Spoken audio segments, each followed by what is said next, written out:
Can you hear me now?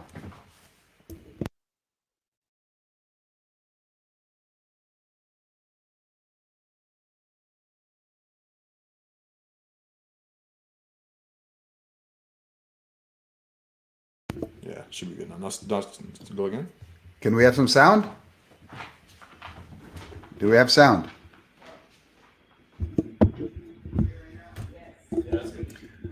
Okay, we're live. Thank you for being patient, and thank you all for piping in and letting me know about the technical difficulties. Keisha, thank you for spotting that and shouting out at me, and thank you, Doreen, for logging in. Anyone else that's logging in, I thank you so much for taking a time. I was just explaining about the show and what we're about. Today, I'm coming to you live from my home. Certainly, in the future, my hopes are that myself and any of the guests will be joining you live from the studio. We're hoping to open up everything from as we go through this pandemic and as cities open back up. I know some people are coming to me from New York, as far as hopefully some of my family in England will join in. But the whole purpose of this show is to not only educate, but to share some information, share some knowledge, and to also answer some of your questions. We're hoping with myself and any of the guests that I bring on to be able to hit valuable topics that are of interest to you. Topics like resilience, fear, leadership, confidence. And then we're going to talk a little bit about what it's like to be an entrepreneur. Not just a successful entrepreneur, but also to be just an entrepreneur. Like what kind of work does it take? What do you have to do on a daily basis to bring that to life? And I hope that at the end of the day, I can motivate you a little bit. I hope that some of my guests can show and tell their stories. And I certainly hope that we are all together can share information and become a little bit more educated at the end of the day. If nothing else, then we would have earned something by the end of the day and go away with a smile on our face. Not to say that there are not going to be some sad stories.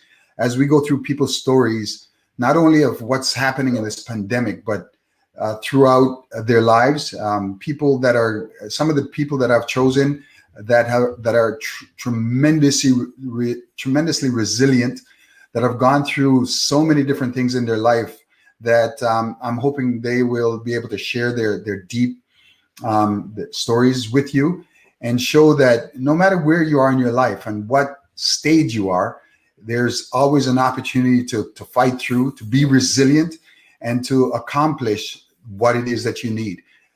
As long as you're not afraid to take a step forward. We will conquer fear together. We will talk about love. We'll talk about relationship. We'll talk about loss. We'll talk about anything that you want to talk about. And I'm hoping that I can help to bring some answers to you. Now, pipe in, get me your questions. Tell me what you want to talk about. And I'll certainly bring that to life and bring it to our audience, studio audience. If you want to be covert, if you want to stay in the shadows and ask your questions, I can answer them without bringing your name to the forefront. So again, feel free. Tonight, I wanted to touch a little bit upon my first topic that I mentioned, resilience. One of my guests that I will be bringing on is someone that's gone through a tremendously difficult time. He is one that had, he was attacked and beaten severely by the police.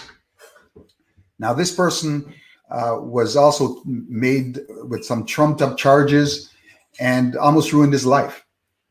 But through his resilience, he came back, he fought. He didn't just throw the towel in. He continued to fight the police. He continued to fight the system that almost took his life away. And because of his resilience, he triumphed. And in the end, those same police officers that nearly ruined his life, they were charged with some drug trafficking charges and other charges that they tried to pin on him. But this gentleman, I'm not going to mention his name right now because I've yet to confirm the actual date that he's coming in. But he made such an impact and he was so motivating. You know, he refuses to blame, just sit there and waste his life in blame. He chooses to be resilient. He chooses to forgive. He chooses to fight on and become the champion for all causes. In fact, now he is someone that does sensitivity training for the police and other departments, other government agencies that are trying to move forward in terms of how they're supposed to treat others. And he's so inspirational to me that I got to bring him on for a guest.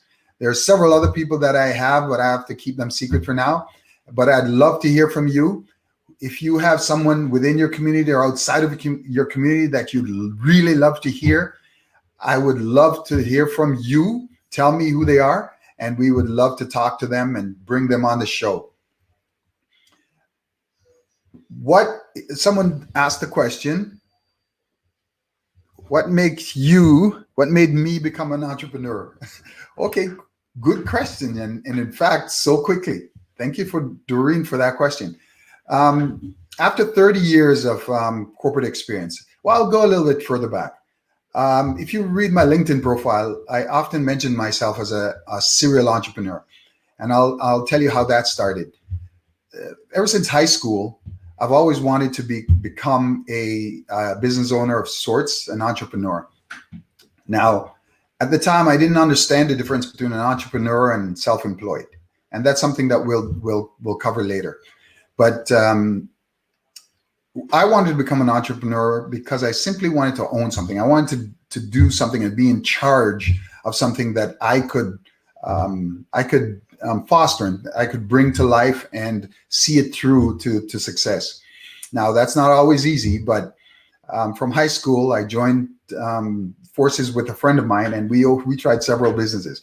First one I recall opening was a blind windows and blinds, right? So we started the company. I was able to secure a contract from a supplier that made the blinds, and we just off and started selling. I started selling, and he was the installer. Well, I must tell you that neither of us knew anything about blinds. We had no idea what we were doing, but we took the step, we took the leap, and we ventured out and sold our first customer.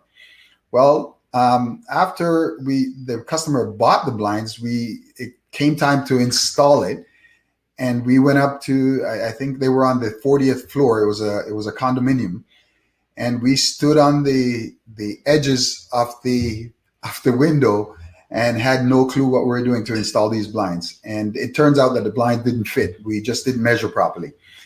So that was my first foray into entrepreneurship and trying to own a business of my own. But, you know, we persevered and we continued on until we were able to have we had pretty good sales for that summer. It was just a summer thing that we did. And that started me on my journey. And ever since, I've tried others.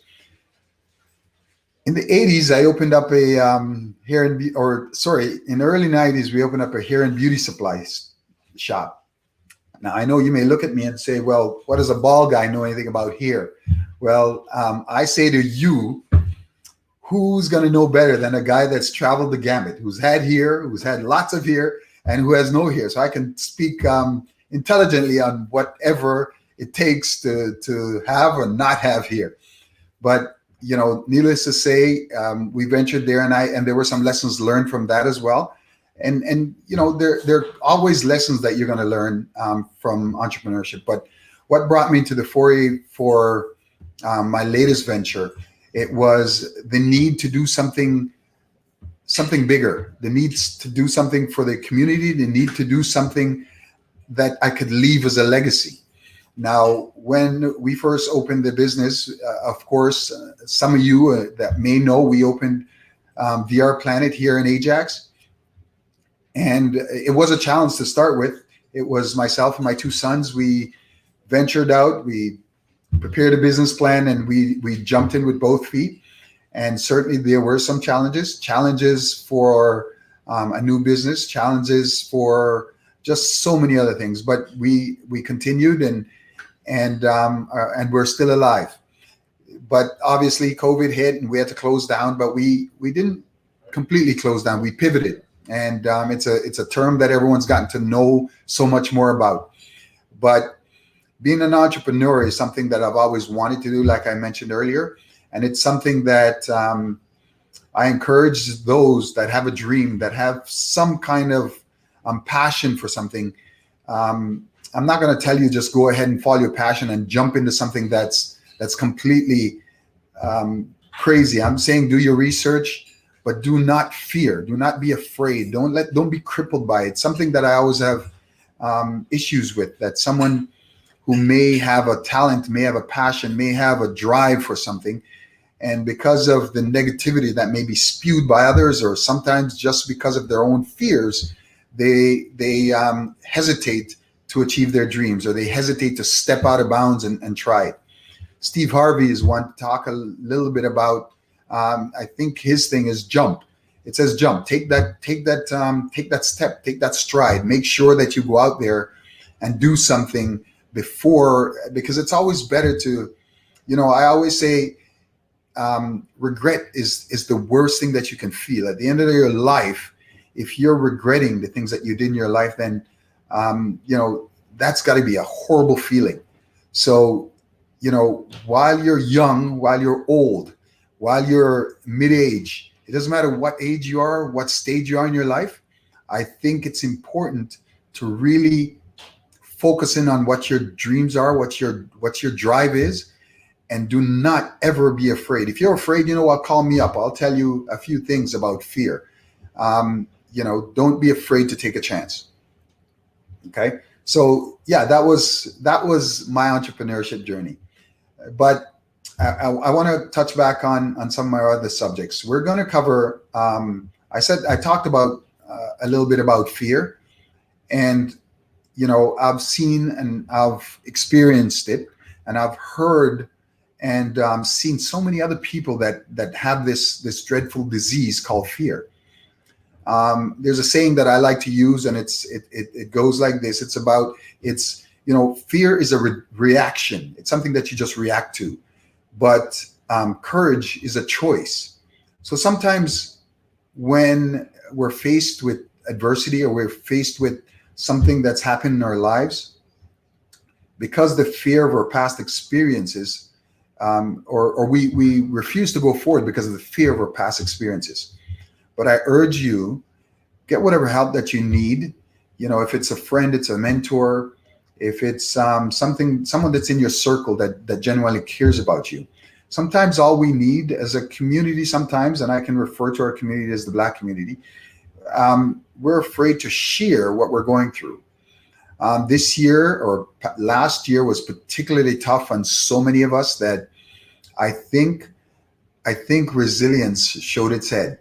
And I also believe that we saw people that, even though they were afraid, they stepped so much outside of themselves and became heroes. So I think what we have to do is look for the hero in ourselves. Look deep down in your soul for that hero, and let's all help to find it together. Now, again, like I said, I'm not going to go on and be long-winded tonight. I just wanted to touch base, and if you guys like the show, if you have things that you want to cover, if you just like to tune in and see some of my guests, please do. Please feel free to reach out. ChedTalks. You can find me on Facebook, Instagram under ChedTalks. You can find me on LinkedIn as Chedwick Creighton, my full name. And or you can reach my website, which is actually currently not up. But I think I'm talking to friends and family here. And if you're not friends and family, you will be one shortly. I guarantee it. So thank you again for joining me tonight. Thank you for taking the time. And please feel free to spread the word. They're going to be joining, if you want, join me here Wednesday nights at 7 p.m. I guarantee you I will challenge you. I will educate you, and you will educate me. If you have any questions, feel free to jot them down, and I will be happy to field any questions right now. I see no questions. Thank you all for joining me, and good night.